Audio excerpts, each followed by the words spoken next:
اللہ اللہ یا ربی یا حضور امام ربانی مجلس ثانی رحمۃ اللہ تعالی نے اپنی مکتوب شریف میں ذل و انکساری، یہ عاجزی کے بارے میں ایک مکتوب شریف آپ نے لکھا ہوا ہے. آپ فرماتی ہیں کہ اگر ایک بندہ آپ کو دعوت دے اور دعوت دینے والا اپنی تئیں اپنی طرف سے خوب اچھے انتظامات کر لے، لیکن انتظامات کرنے کے بعد سارے لوگ آئے اور ان کا کھانا کھائیں، اور کھانا کھانے کے بعد نا اتنے سارے لوگوں میں سے اور اس کھانا کھلانے والے کا ذہن میں ریا یا سمعت یا انانیت یا تکبر ہو، تو یہ تو معلوم ہے نا کہ جب ایسی چیزیں ہمارے کھانوں میں شامل ہو جاتے ہیں، ریا، تکبر، انانیت یا سمعت، یہ چیزیں شامل ہو جاتی ہے تو ہمارے کھانے کا سارا ثواب ہی ضائع ہے. تو آپ فرماتے ہیں ان کے کھانے کا سارا ثواب ضائع تھا کیونکہ ان کی نیت صحیح نہیں تھی. لیکن ہوا یہ کہ کھانا کھانے کے بعد ایک بندہ اٹھ کے کھڑا ہوا جانے لگا، ان کو کہا یار تیرا کھانا تو سارا ٹھیک تھا لیکن اس میں نمک یار تھوڑی کم تھی، یا کھانے میں کوئی نقص نکال، یار مرچی زیادہ تھی اس میں، یا کوئی نقص نکالے کہ بھئی برتن تمہارے صحیح نہیں تھے، کھلانے والا جگہ صحیح نہیں تھا، تم نے مجھے غلط جگہ پہ بٹھایا. تو جو کھانا کھلانے والا ہوتا ہے نا اس کے دل میں ایک شکستگی آ جاتی ہے. اللہ رب العزت اس بندے کی جو کھانا کھلانے والا ہے ان کی شکستگی کو دیکھ لیتا ہے، اور اس کی شکستگی کی وجہ سے کہ یار میں نے اتنی محنت سے ان کو کھانا کھلایا، اتنا اچھا بنا کے کھلایا، لیکن اس کے باوجود بھی اس کو کھانا پسند نہیں آیا، تو اس کی قلب میں، اس کے دل میں شکستگی آ جاتی ہے. اللہ کریم ان کی ریا والے، سمعت والے، تکبر والے کھانے کو بھی ان کی شکستگی کی وجہ سے مقبول و معصوف فرما دیتا ہے. آپ فرماتے ہیں کہ روح کی ترقی بواسطہ مخالفت نفس، فرماتے ہیں روح تب ترقی کر جاتی ہے کہ جب نفس کی مخالفت موجود ہو. ارے بھائی دشمن ہے ہی نہیں تو تجھے گولی چلانے کی کیا ضرورت ہے. حضرت امام ربانی مجلس ثانی رحمۃ اللہ تعالی نے ایک اور مکتوب شریف میں بیان فرمایا ہوا، فرماتے ہیں بوقت غلبہ دشمن، اگر سپاہی تھوڑی سی بھی ایکٹیویٹی دکھائے نا، تھوڑی سی بہادری بھی دکھائے، تو ان کی بہادری کو بہت ہی اعلیٰ اعزازات سے نوازے جاتے ہیں. ہمارے پوسٹوں سے جوان جب جاتے ہیں اور حالت جنگ ہو تو وہ دشمن کے علاقے میں گھس کے اگر ایسی محض فائر بھی کر دے نا، کسی کو مار بھی نہ دے، محض فائر کر دے، تو ان کو تمغہ شجاعت اور تمغہ جرأت اور پتہ نہیں کیا کیا مل جاتے ہیں. لیکن اگر امن ہو، آپ سامنے دشمن ہی نہ ہو، اور ایسے ہمارے ٹروپس میں سے ایک بندہ آئے اور وہ ایسے فائرنگ کر لیں گے تو میجر صاحب، کرنل صاحب ان کو پوچھیں گے بھئی کیوں فائر کیا. تو آپ فرماتے ہیں یہی وجہ ہے کہ جب مقابل میں ہمارا نفس موجود ہے، ہماری روح کی ترقی تب ہوتی ہے جب مقابل میں نفس کے ساتھ وہ دشمنی کرتے جائیں گے. اب نفس کوئی دشمنی والا کام ہی نہ کر لے تو پھر ان کی ترقی کیسے ہوگی؟ ان کے آفس جوائن کرنے کا کوئی فائدہ ہی نہیں ہے. پھر یہ اپنی جگہ پر بیٹھا رہے گا آرام سے، کیونکہ مقابل کوئی ہے ہی نہیں. جب مقابل میں کوئی ہوگا نہیں تو پھر ان کی محنت رائگان جگہ پر، کہ محنت ہی نہیں کرنی پڑے گی. تو اللہ رب العزت نے نفس کی جو صفات کو باقی رکھے ہوئے کچھ صفات کو، تو وہ اس وجہ سے تاکہ روح ان کی مخالفت کرتے جائیں اور اسی مخالفت کی وجہ سے روح کو ترقی ملتی جائیں. حضور سید عالم صلی اللہ علیہ وسلم کا ایک مشہور و معروف قول مبارک ہے. آپ مبارک جب کفار کی جہاد سے واپس تشریف لائے تو آپ نے فرمایا رجعنا من الجہاد الاصغر الى الجہاد الاکبر. آپ فرماتے ہیں کہ ہم چھوٹے جہاد سے پلٹ کے آئے ہیں اور بڑے جہاد کی طرف آئے. آپ فرماتے ہیں دیکھو وہاں پر اللہ کے دشمنوں کے ساتھ، ظاہری دشمنوں کے ساتھ جنگ تھا تو اسے جہاد اصغر کہا تھا، اور یہاں پر اللہ کی ایک اور دشمن جو نفس ہے ان کے ساتھ جنگ ہے، تو فلہذا اس نفس کے ساتھ جنگ کو جنگ اکبر کہا، جہاد اکبر کہا. اب کوئی یہ سوال پوچھ سکتا ہے ارے بھائی بہت بڑی بات کی آپ نے، صحابہ کرام اور انبیاء علیہ السلام کی تو نفوس مطمئنہ ہے، تو وہاں پر نفس کے ساتھ کیسے جنگ؟ کیا آپ نے کہا کہ یہ جو ہے نفس کے ساتھ جنگ ہے، وہاں پر نفس کے ساتھ کیا جنگ؟ تو اس کی بھی جواب آپ عنایت فرماتے. فرماتے نہیں، فرماتے صحابہ کرام اور حضور نبی اکرم صلی اللہ علیہ وسلم بارک کی بارے میں جو جہاد بالنفس ہے وہ مراد کیا ہے؟ ترک عزیمت ہے. ایک ہوتا ہے رخصت، ایک ہوتا ہے عزیمت. رخصت یہ ہے کہ رمضان شریف کے مہینے میں آپ سفر پر ہو تو آپ کے لیے اجازت ہے، آپ اگر روزہ رکھیں یا نہ رکھیں تو آپ کو اجازت ہے، اس کو کہتے ہیں رخصت. لیکن عزیمت اس کو کہتے ہیں کہ آپ رمضان شریف کے مہینے میں سفر پر بھی ہو اور اس کے باوجود بھی آپ روزہ رکھیں، اسے کہتے ہیں عزیمت۔ یہ میں نے ایک مثال بیان کی، ایسے ہزاروں لاکھوں مثالیں ہیں۔ تو صحابہ کرام رضوان اللہ علیہم اجمعین کا جو نفس کے ساتھ جہاد تھا وہ گناہوں کے مقابلے میں نہیں تھا، بلکہ وہ ترک عزیمت پر تھا کہ اگر کبھی عزیمت والا فعل بھی ان سے ترک ہو جاتا نا تو سبحان اللہ، آپ مبارک فرماتے ہیں کیا کرتا؟ آپ فرماتے ہیں کہ اگر کوئی ترک عزیمت بھی کرتا تو اتنا ندامت اور پشیمانی اور التجا اور تضرع و عاجزی کرتی اللہ کی بارگاہ میں کہ جیسے کہ 1 سال کی عروجات کا کام 1 ساعت میں انہیں مل جاتا۔ کوئی ترک عزیمت کرتے نا، ترک اولا، تو وہ اتنے پچھتاتے۔ میں آپ کو بایزید بستامی رحمۃ اللہ تعالیٰ کا ایک واقعہ سناتا ہوں۔ بایزید بستامی رحمۃ اللہ تعالیٰ کو ایک دن تکبیر اولا فوت ہوئی، پہلے تکبیر ہے نا، وہ تکبیر اولا فوت ہوئی، تو رکعت میں تو شامل ہوئے لیکن تکبیر اولا فوت ہوئی آپ سے۔ تو نماز ختم ہونے کے بعد آپ مبارک بیٹھے اور رونے لگے، کہا ہائے میں لٹ گیا، میں تو برباد ہو گیا۔ کسی نے کہا کیا ہوا؟ لوگوں کو کہا لوگ میرے ساتھ تعزیت کرنے کیوں نہیں آ رہے؟ میرا باپ، میری ماں، میرے بہن بھائی، میرا بچہ اگر فوت ہو جاتا تو سارے لوگ تعزیت کے لیے آ جاتے، میری تو آج دنیا ہی لٹ گئی، کوئی مجھے تعزیت کرنے نہیں آتا، کیسے لٹ گئی دنیا؟ کہا کیا حضور نے نہیں فرمایا کہ التکبیرۃ الاولی خیر من الدنیا وما فیہا؟ تکبیر اولا دنیا اور دنیا میں جو کچھ ہے ان سب سے بہتر ہے۔ میری تو تکبیر اولا جب فوت ہوئی تو دنیا اور ما فیہا ساری چلی گئی۔ تو دنیا اور ما فیہا میں ماں بھی ہے، باپ بھی ہے، اولاد بھی ہے، مال دولت سارا کچھ ہے، لوگ مجھے تعزیت کرنے کے لیے۔ تو معنی یہ ہے کہ اگر تعظیمت اور اولا بھی ترک ہو جائے تو اتنی عجز اور انکساری کرتے ہیں، اتنی عجز اور انکساری کرتے ہیں، اتنی التجا کرتے ہیں، اتنی پشیمانی اور ندامت کرتے ہیں، اتنی تضرع کرتے ہیں اللہ کے بارگاہ میں کہ اللہ رب العزت وہ کام جو 1 سال میں تو ہی کیا جاتا ہے وہ 1 ساتھ میں ان کی عجز اور انکساری کی وجہ سے اللہ انہیں عطا فرما دیتا ہے۔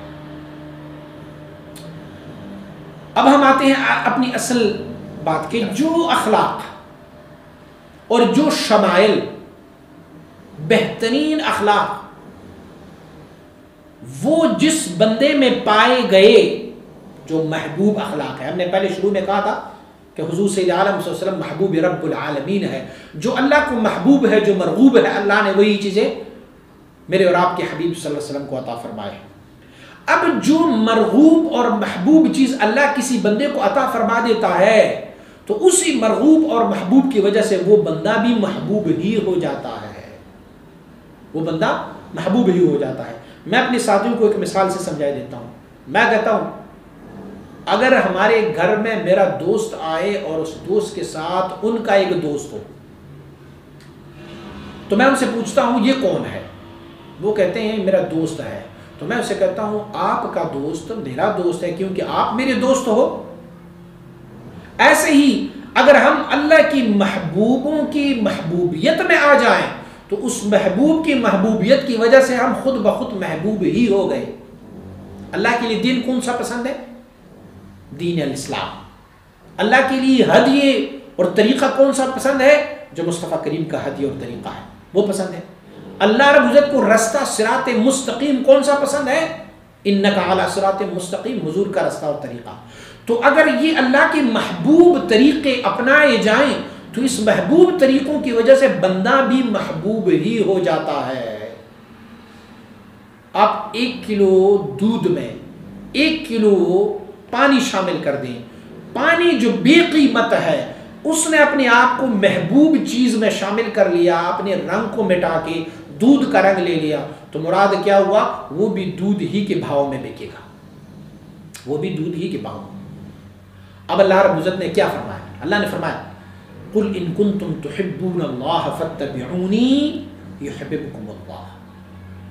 اگر آپ لوگوں کو یہ دعویٰ ہے نا کہ ہم اللہ کے محبوب ہیں تو اس دعوے کو ثابت کرنے کے لیے ایک طریقہ ہے، فَاتَّبِعُونِي، میری متابعت کر لیں تو تو جب میری مطابعت کرو گے تو یحببکم اللہ، تم بھی اللہ کی محبوب بن جاؤ گے، اللہ کی محبوب کی اطاعت تمہیں بھی اللہ کی محبوب ہی بنا دیں گے۔ تو جو اعمال ہو، جو کردار ہو، جو افعال ہو، جو اقوال میرے مصطفیٰ کریم صلی اللہ علیہ وسلم کو محبوب ہے، ہم اگر اسی رستے پر جاتے رہیں گے تو ہم بھی اللہ کے محبوب ہوں گے۔ تو پھر کیا ہے؟ پس در مطابعت او علیہ السلام پوشیدن منجر بمقام محبوبیت آمد۔ بس حضور سید عالم صلی اللہ علیہ وسلم بارے کی مطابعت میں کوشش اور سٹرگل اور محنت کرنا، ان کی مطابعت میں جانا، یہ بذات خود تجھے مقام محبوبیت میں لے کے جاتا ہے۔ اشارہ کیا فرما رہے ہیں؟ اشارہ فرما رہے ہیں تیرے سارے علوم و معارف، آپ کی جتنی بھی اقوال و افعال ہے، آپ کی جتنی بھی باطنی علوم و معارف ہے، وہ سارا کچھ اپنی سارے باطن کو، اپنی سارے باطن کے کمالات کو آپ شریعت غراء محمدی کے تابع بنا لیں، اسی شریعت غراء محمدی پر چلتے رہیں گے تو اسی کے توفیل اللہ تمہاری عبادتوں کو بھی قبول فرماتا رہے گا، تمہاری طاعتوں کو بھی قبول فرماتا رہے گا۔ لیکن اگر آپ کی علوم و معارف شریعت غراء محمدی سے متصادم ہے تو ہر وہ چیز جو رب کو مقبول ہے وہ شریعت غراء محمدی دین الاسلام ہے۔ اسی لیے حضور کے اتباع میں چلے جاؤ۔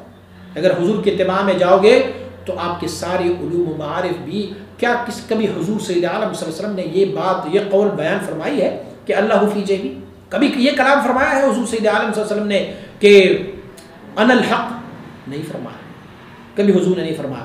مراد اور مقصود یہ ہے کہ شریعت و طریقت و تصوف وہ حقیقت، یہ سب ایک دوسرے کے ساتھ لازم و ملزوم ہے، یہ سارے ایک دوسرے کے ساتھ موافقت رکھتے ہیں۔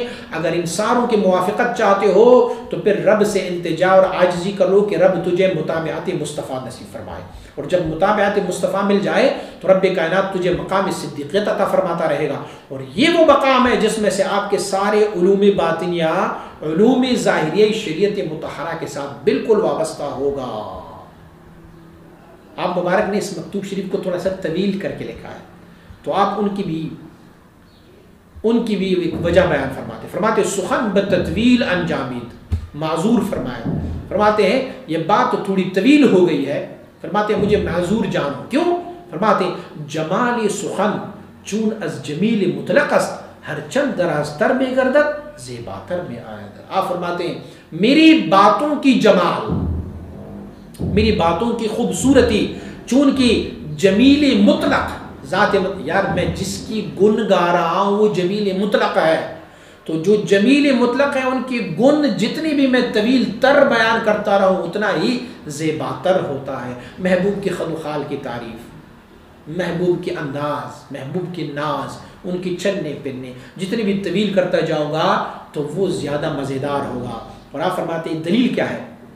قل لو كان البحر مدادا لكلمات ربي لنفد البحر قبل ان تنفد كلمات ربي ولو جئنا بمثله مددا۔ آپ فرماتے ہیں کہہ دو یا رسول اللہ صلی اللہ علیہ وسلم کہ اگر یہ بحر، سمندر، یہ میری رب کی کلمات اور تعریف اور توصیف کرنے کے لیے اس کو سیاہی بنائی جائے اور اس پر لکھنا شروع کر دی جائے تو لنفد البحر، تو یہ سارے کا سارا سمندر ختم ہو جائے گا، قبل ان تنفد کلمات ربی، اس سے پہلے کہ میرے رب کی صفات پوری ہو جائے، پوری کا پورا سمندر ہی ختم ہوگا۔ اور اللہ فرماتے ہیں ایک سمندر نہیں، وَلَوْ جِئْنَا بِمِثْلِهِ مَدَدًا، اگرچہ ہم ایسے کئی سمندر بھی ساتھ ملا لیں گے تو تب بھی اللہ کی کلمات اور تعریفات اور اللہ کی صفات پوری نہیں ہوں گے۔ تو امام ربانی مجلس ثانی رحمۃ اللہ علیہ فرماتے ہیں اسی لیے کہ چونکہ یہ کلام، یہ مکتوب شریف باتوں کی جمال اور خوبصورتی جو ہے وہ جمیل مطلق سے ہے، تو اسی لیے یہ بات جتنی بھی طویل کی جائے گی اتنا ہی بہتر ہوگا۔ خلاصہ مکتوب کا یہ ہے کہ جو علوم و معارف باطنی آپ کو ملیں گے اسے ہم شریعت غراء محمدی کے ترازو سے تولیں گے۔ اگر وہ شریعت غراء محمدی صلی اللہ علیہ وسلم کی ظاہری شریعت سے متصادم ہے تو اس میں سے ہم دیکھیں گے کہ یا تو وہ قول ان لوگوں کا ہو جو غلبہ حال اور غلبہ سکر کی وجہ سے کلام کیا ہو، یا وہ لوگ ہوں گے جو غلبہ سکر کی وجہ سے نہیں ہوں گا بلکہ صرف اتباع سکر کی وجہ سے ہوگا۔ اگر اتباع اور تقلید سکر سے ہوگا تو وہ قول مردود ہے، لیکن اگر سکر والوں کا قول ہوگا تو ہم کوشش کریں گے کہ اسے شریعت مطہرہ کی چوکاٹ میں لے کے آئیں۔ اگر چوکاٹ کے ساتھ وابستہ ہو سکتے ہیں تو ٹھیک، وگرنہ وہ قول مردود ہے۔ اب وہ علوم و معارف جو آپ کو یا کسی بھی بندے کو مل رہے ہوں گے، اور وہ علوم و معارف شریعت غراء محمدی کے ساتھ بالکل مطابقت رکھتے ہو، وہ کب ہو سکتے ہیں؟ جب کوئی بندہ مقام صدیقیت پر مشرف ہو جائے۔